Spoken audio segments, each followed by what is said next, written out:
এখন আমরা যে রাস্তাটা দিয়ে যাচ্ছি এটা মার্শে নদীর ভেতর দিয়ে একটা টানেল করা রয়েছে। সেই টানেলের ভেতর দিয়ে কিন্তু আমরা চলেছি। এই যে ম্যাপে দেখতে পাচ্ছ, ফোনের ম্যাপটা যেটা রয়েছে আমাদের গাড়িতে এখন চালানো, ওটায় দেখাচ্ছে রিভার মার্শে। ওর ভেতর দিয়েই একটা টানেল করা রয়েছে, যেটার ভেতর দিয়ে আমরা এখন চলেছি আমাদের গন্তব্যের উদ্দেশ্যে।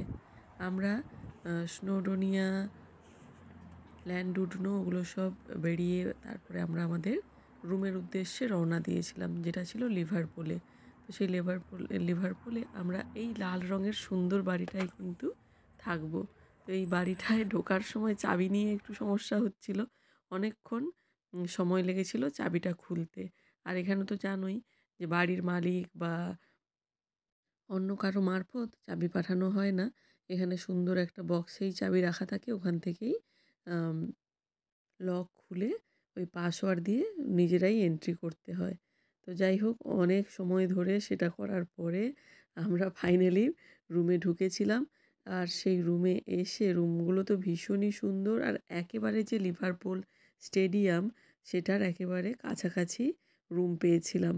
ফলে এই যে দেখো, রুমগুলোর গায়ে গায়েও কিন্তু ফুটবলের সব বিজ্ঞাপন দেওয়া রয়েছে, বা ফুটবলের সব যে ব্যানারগুলো সেগুলোও সব চেটানো রয়েছে।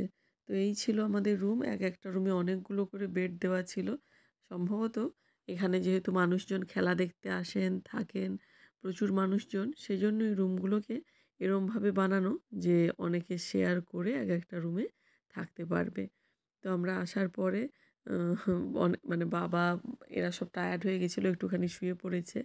আর ছেলেরা কিন্তু এসেই একেবারে রান্নাঘরে রান্না বান্নায় লেগে গেছে। আজকে কিন্তু আবার হচ্ছে বিরিয়ানি। এদিকে দেখো চিকেন ম্যারিনেট করা রয়েছে, এদিকে মুড়ি মাখানো হয়েছিল, খেতে খেতেই ওরা চিকেন এদিকে বসিয়ে দিয়েছে, আর একদিকে বিরিয়ানির রাইস হবে যে দিকটা, ওদিকটাও জল বসিয়ে দিয়েছে। আবার একদিকে ওরা ভেজও বানিয়েছে।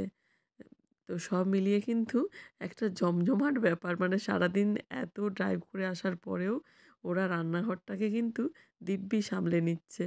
আর আমরাও সেই সময় বসে গেছিলাম এইখানে পুরোনো দিনের বাংলা সিনেমা দেখতে।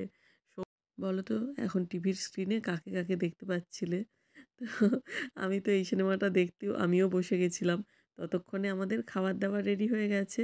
এই যে গরম গরম বিরিয়ানি, দেখতে কিন্তু দারুণ হয়েছে, কি বলো? এইটুকু টাইমের মধ্যে এসেই এরকম গরম গরম বিরিয়ানি প্লেটে সার্ভ হচ্ছে, এর থেকে আর কি চাই বলো তো? আর এবারে সবথেকে যেটা সুবিধে হয়েছে, আমরা যেহেতু লিভারপুল স্টেডিয়ামের কাছেই একেবারে ঘর ভাড়াটা পেয়েছি, ফলে সারা রাত এখানকার যে লোকাল শপগুলো খোলা থাকে। বিশেষ করে রাস্তার অপোজিটেই মরিসন রয়েছে একটা, ওখান থেকে আমরা খাবার, জল, মশলাপাতি মোটামুটি সব কিছুই পেয়ে যাচ্ছি। ফলে আমাদের কোনো অসুবিধেই হয়নি। যেহেতু এবারে আমরা প্রচুর লোকজন এসেছি, গাড়িতে সেরকম বাজার হাট আনার সুবিধে হয়নি। তো আমরা এখানেই মোটামুটি সব পেয়ে গেছি। আবার একদিন দেখো ডিমের ঝোল, আলু পোস্ত এগুলোও হয়েছিল। মানে বেড়াতে এসে সারাদিন বেরিয়ে আসার পর এরকম গরম গরম বাঙালি যে খাওয়ার, সেটা খেয়েই কিন্তু মনটা একেবারে ভরে যাচ্ছিল।